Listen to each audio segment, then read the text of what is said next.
Hey guys. I'm doing this again. I know I promised to do these Monday nights. That may happen. Today I've got some time today. It's Tuesday uh afternoon. It's like just after lunch. Anyhow, um life has been turning upside down, so I haven't done a lot of these. Dad's back in the hospital. So my training plans have fallen apart completely. So no half marathons or marathons or anything for me this year.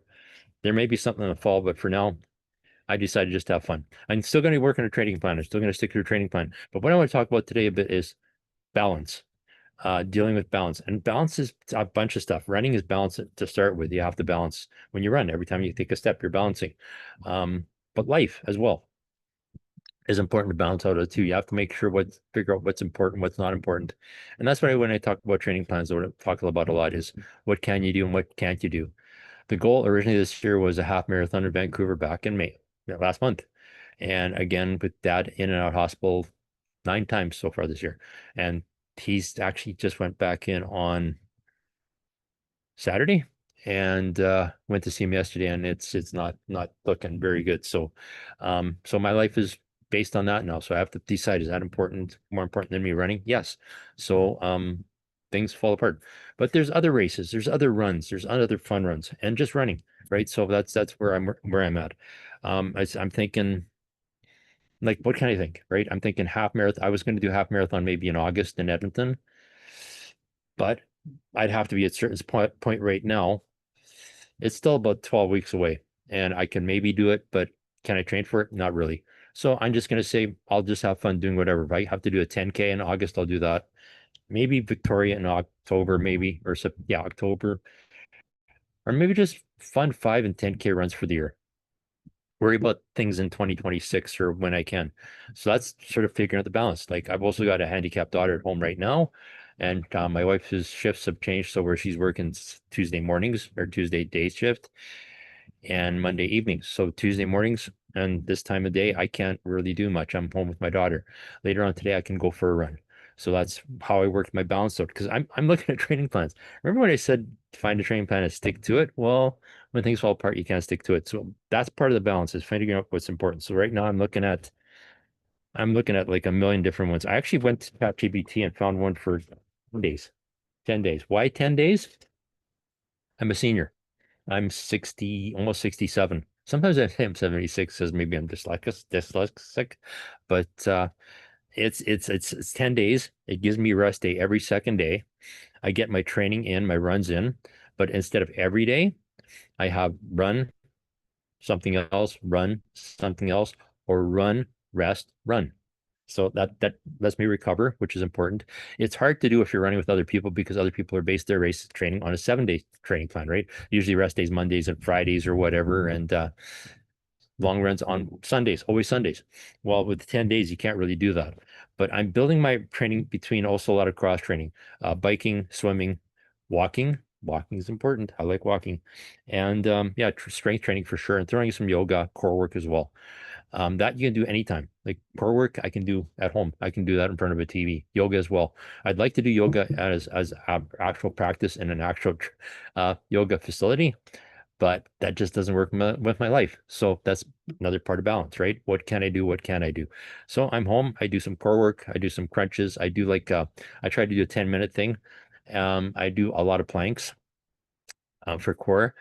Strength training, not so much. I'm doing some stuff because I got a funky little knee thing going on right now. So a lot of working on my balance, stretching out my calves, hamstrings, making sure they're strong and flexible. I'm finding if I ever had to go down on one knee and propose do a marriage proposal, I could not do it because I would never be able to get back up again. So I'm working on that. There's actually this thing where you want to try to sit down cross-legged and then get up without using your hands, just your legs. And really, I can't go all that far down yet. So that's another thing I'm working on, as well as a knee. I got acupuncture. If any of you've ever had acupuncture, I think it works. I'm going to say the crowd thing is not really sold on acupuncture. It seems to work for instantly right for that time, but then how many times do you want to do acupuncture? Because it does cost money. And if you're doing it all the time, I think it's like chiropractors, where I'm not going to knock chiropractors because I know some people love them, but a lot of times they'll have you come back to them every other day. As soon as they hear that, that's not going to happen for me. It should be fixed. Forget about it. That's what I like physiotherapists. They'll give you the strength training, the exercises to do, carry on. I know sometimes physiotherapists will tell you not to run. Most will tell you if they can tell you to keep running, they will. If they tell you not to run, you don't run because that they don't want to do that.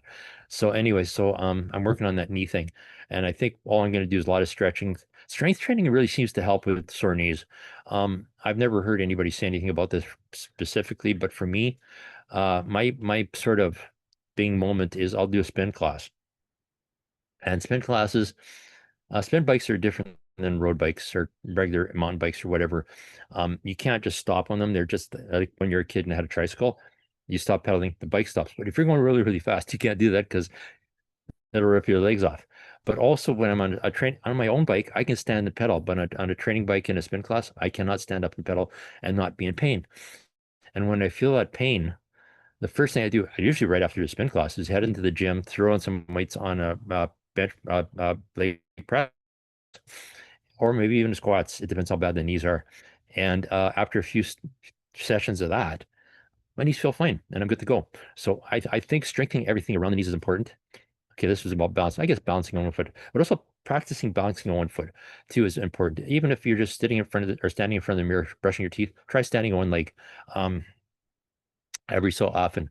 Yoga has a lot of training practices like that too, where you're trying to do like, I guess it's a tree pose, maybe not, but where you're trying to stand on one foot and balance. You want to be able to do that. That's important because again, if you're running, it's not so much the pronation and underpronation, overpronation thing that's the problem. It's finding that balance. That's where this shoe thing has sort of changed, where the shoe manufacturers are now guiding your feet then rather than really super supporting your feet. They want you to get that balance. So when you land, I can't do this with this camera, but when you land, every time you take a step, okay, why did I bother doing that? Every time you take a step, your foot has to first of all absorb the shock, right? And it's again we keep saying it's 2 to 3 times or 5 times your body weight, whatever. It's a lot of pressure on your foot, repetitive, high impact, right? But it also has to balance. That's I think where the more the injuries come. If you're trying to balance every time you take a step, your knees taking that, your hips are taking that. So you want to work on that balance. Running, I think, works on that balance as it is, but there's other things you can do. I don't know if I can do it here because you may not see this, but just simple things, just one foot, one knee up on a chair, and just a little bit of a push. So you get some pressure there, pressure there, but even better, behind. Put up on a chair or a table, a little bit like that, and try to hold that for say a count of 20 and do each leg. You're still working on your balance, or even you just stand on one foot or one foot. I don't know why this is working for me right now because it never usually does. But yeah, just working on that. Or just standing and okay, no, I can't balance.